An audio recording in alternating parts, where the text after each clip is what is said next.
Hello dear student, today we discuss about telephonic interviews.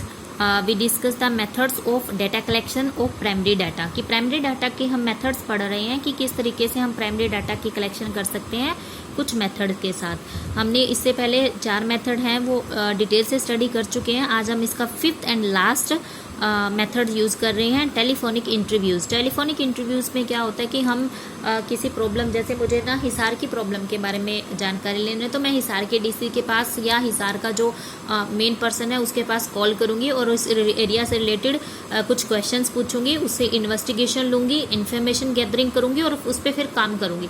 देखो, एक हमारी कंट्री का पीएम है, वो पूरी कंट्री में तो काम नहीं कर सकता ना। वो क्या करेगा, वो हर एक स्टेट की जो सीएम है, जो हमारे चीफ मिनिस्टर होते हैं, उसके पास फ़ोन करेगा।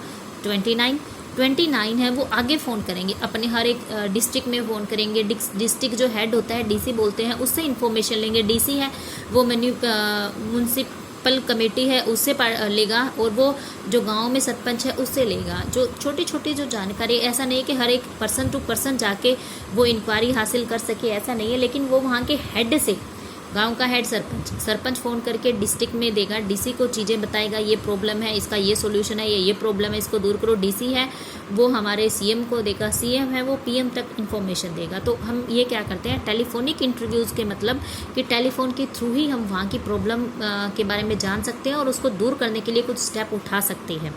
In a telephonic interview, the investigator asks a question over the telephone. Telephonic interview can be conducted in short-term time. This method allows to the investigation to assist the respondent by clarifying the questions. कि इसमें क्या होता है, investor कुछ question बनाता है और वो टेलीफोन पे ही उसको पूछता है और उसके आंसर लेता है और क्लियरिफाई करता है कि किस तरीके से ये मेथड काम कर सकता है या नहीं कर सकता। ये कब सुटेबल होगा, respondent are reluctant to answer certain question in personal interview. कहता है कि जो हमारा रिस्पोंडेंट है वो हर एक क्वेश्चन का बिल्कुल एक्यूरेंसी के साथ बिल्कुल करेक्ट आंसर दे, उसको हर एक क्वेश्चन का आंसर आता हुआ होना चाहिए। When the investigation is to be conducted in short term duration, ये तभी सुटेबल हो सकता है जब हमें बहुत थोड़े टाइम के लिए, 2-4 दिन के लिए, 1 वीक के लिए, 1 मंथ के लिए अगर किसी एरिया की प्रॉब्लम के सॉल्यूशन करना हो। रिस्पोंडेंट ऑन टेलीफोन कनेक्शन, और रिस्पोंडेंट के पास खुद का टेलीफोन का कनेक्शन हो। मेरिट है इसकी, ये इकोनॉमिकली अच्छा है क्योंकि इस पर किसी तरीके की कोई कॉस्ट ही नहीं आएगी, मेरे को कहीं जाना ही नहीं पड़ेगा, डाटा नहीं इकट्ठा करना पड़ेगा, इन्वेस्टर को इकट्ठा नहीं करना, क्वेश्चनियर प्रिपेयर नहीं करना, कुछ भी नहीं करना, बस टेलीफोन उठाना है और एक कॉल करना है, ठीक है, और हमें सारी इन्फॉर्मेशन ले लेनी है। वाइड एरिया को ये कवरेज करता है, मतलब पूरे हिसार के बारे में हमें हिसार के डीसी से नॉलेज मिल जाएगी, पूरे गांव के बारे में हमें गांव के सरपंच से नॉलेज मिल जाएगी। हाई रिस्पॉन्स रेट होता है, मतलब कि उस हम पूरे के टोटली उसी इंसान पे डिपेंड करते हैं जिसके पास हमने टेलीफोन किया है और जिससे हम उस एरिया की जानकारी ले रहे हैं। इसकी भी कुछ डीमेरिट्स है, लिमिटेड यूज है।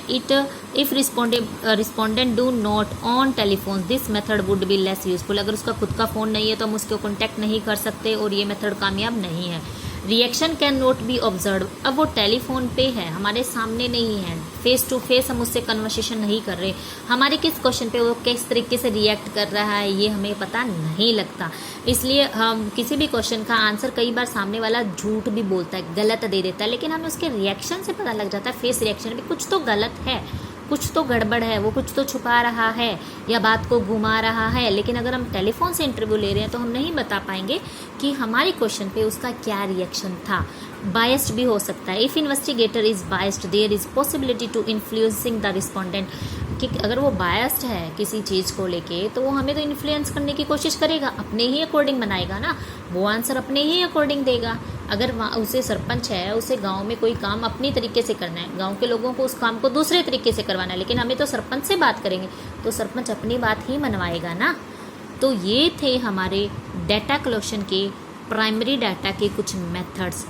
इससे रिलेटेड हमें जितने भी क्वेश्चंस हैं उन सबको पहले सोल्व करना है, उसके बाद हम स्टडी करेंगे method of collection of secondary data.